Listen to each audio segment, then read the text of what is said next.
Hey, what's buzzing, cousins? I'm Grim Gorey. And I'm Janet Decay. And together we host the Mummy and the Monkeys Hairy Scary Hangout. And you're watching The Phantom on Haunted Hill. Ooh. Enjoy.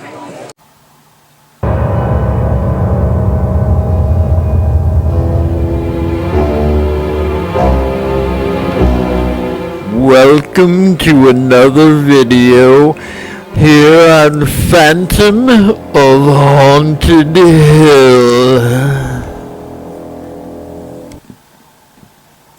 Hey folks, welcome to another video here on Phantom of Haunted Hill. I'm Mike, your Phantom. How's it going? Yes, indeed. I'd like to thank you all for coming and checking this video out. Today we're going to be talking about the Brazilian filmmaker Jose Mojica Marins. Sure, I'm pronouncing it wrong. Mojica Marins. I don't know. I'm American. I only know. But yes, Coffin Joe himself, born Friday the 13th, March 1936. He passed away February 19th, just short of his birthday there in 2020. He was born in Sao Paulo, Brazil. And I know he lived in Portugal or had something to do with Portugal. But yes, indeed.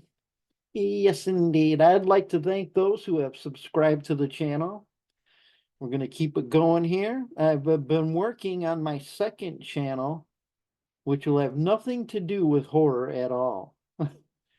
It's just going to be a bunch of fun. So I've been working on videos for that as well as this one here. So yes, indeed, I'm Mr. Video. Anyway, Jose, he grew up at the movies, going all the time with his parents. He fell in love with them, and by the time he was 18, he had already made a ton of films. The story goes, he had a nightmare of a dark figure that dragged him to his grave and showed him the day of his death.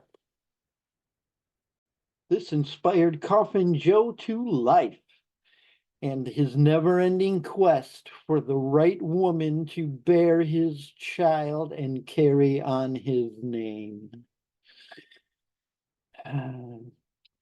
Jose got stuck actually playing Coffin Joe because the original actor had quit. And I'm going by my notes here. It's just like Ray Sager in The Wizard of Gore. The original guy quit, so Ray Sager filled in.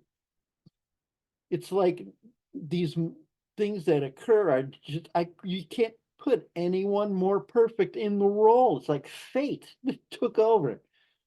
Made Jose Coffin Joe, made Ray Sager the Wizard of Gore Montag. So let's see here. The first film was from 1963, At Midnight, I'll Take Your Soul. And that's another thing about his films are the titles. They're just magnificent. You know, At Midnight, I'll Take Your Soul.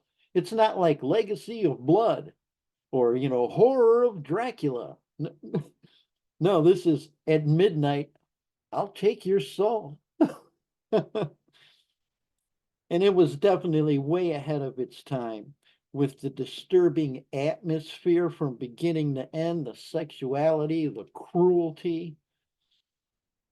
And of course, he got in trouble because of the government there that had taken over, but we won't get into that stuff.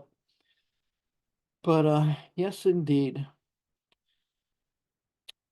So that film goes on there. Then next came 1967. We had This Night I'll Possess Your Corpse, where our dear old friend actually goes to hell and in color. That's right. We go from black and white to Joe's experience in hell in full-blown color. He's found not guilty of his acts from the first film, so he goes back to his mortuary business, and he has this cohort, Bruno, kidnap women that he finds superior, and he tortures them. Then he comes across Laura, shwing, who's as sadistic as he is. They fall in love and she becomes pregnant, but her and the baby die during childbirth. But Marcia, one of the women that he had actually let go from the earlier torturing sessions, she went and she told the townspeople what Joe had done. And they come after him. He gets shot and he drowns in a swamp. Let's turn my notes over here, shall I? I'm a professional,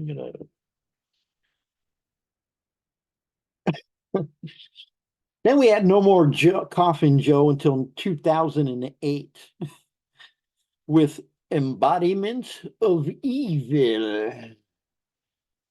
Well, it appears that Joe faked his death in This Night I'll Possess Your Corpse. And he serves 40 years in prison. And when he's released, he discovers there's a cult that practices his beliefs, the things that he thought. Well, needless to say, he becomes their leader. Of course, he has them bring him women, which he tortures mentally and physically. He becomes tormented with visions of his own past and of his own death. See this recurring thing of his real life, or the campfire story version. And his films here, what goes on. So yes, indeed.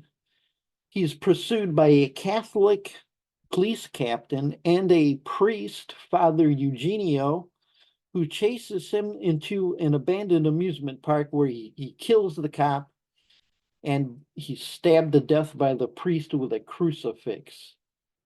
Joe's followers surround his gravesite, and it's revealed some of the women are pregnant. There you go, Joe. Your legacies will continue for. Yeah, we had Coffin Joe appear in other films as well. The Strange World of Coffin Joe, which was the first one I ever saw. It just was incredible to me. Experience such a film like that for the first time. Some other ones, The Strange Hostel of Naked Pleasures, The Bloody Exorcism of Coffin Joe, and Hallucinations of a Deranged Mind, which has deleted scenes from previous Coffin Joe films. I possess here my Coffin Joe collection. Look at that. This is awesome. I had to get a all region player in order to watch these. And there's no booklet or anything, which kind of sucked, but we got nice of you could see. We got 1, 2, 3, 4, we got 5 discs, which includes all of the Coffin Joes. It includes The Awakening of the Beast, The Strange World of Coffin Joe, The Strange Hostel of Naked Pleasures, Hellish Flesh, and then it's got a documentary, The Strange World of Mojica Marins, which was from 2001. I wrote that down. In fact, everything I'm reading, I'm telling you right now, I wrote down. So, did you know Coffin Joe, Jose Marins, was also a horror movie host from 1967 to 68 on a program called I don't know how it was written there, if it's called Beyond or if it's called Beyond, Much Beyond the Beyond. It's either one of those. I don't know. As well as some other programs he hosted. In 1996, he did Cinetrash, which he hosted every day. Every day. Coming home from school, horror movies every day. Some other films he worked on were The Virgin and the Macho Man, Women of the Violent Sex, Trilogy of Terror from 1968. This is different.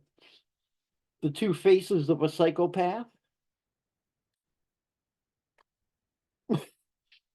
and Dr. Frank in the Clinic of the Terrace. And he did a bunch of other ones as well. So that's it. There you go. There's my presentation on Coffin Joe. I highly recommend checking these films out. Matter of fact, if Coffin Joe was alive today, he would say hit that subscribe button and give this video a like.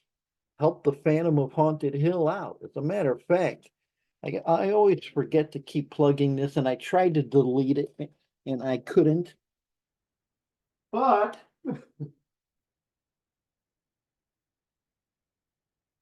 on Teespring, we do have Phantom of Haunted Hill merchandise. You can get shirts.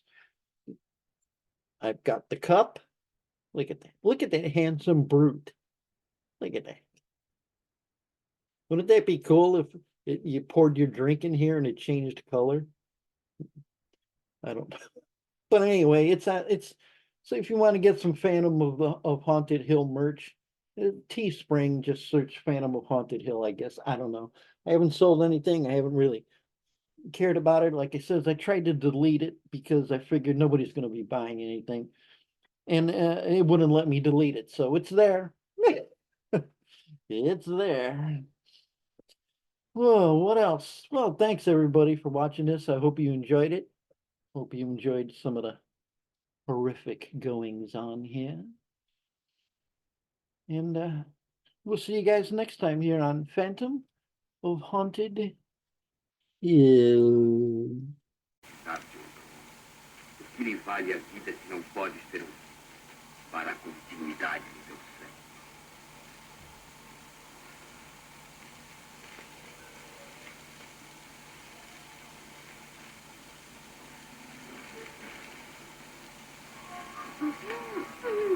Não mais será um empecilho para que seja consumada a única verdade existente.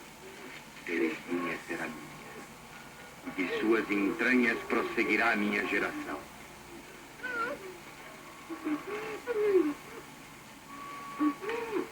Terei a honra de vê-la morrer diante de mim. Pena. Você me parecia tão diferente. Agora está aí, na aflição angustiante da morte.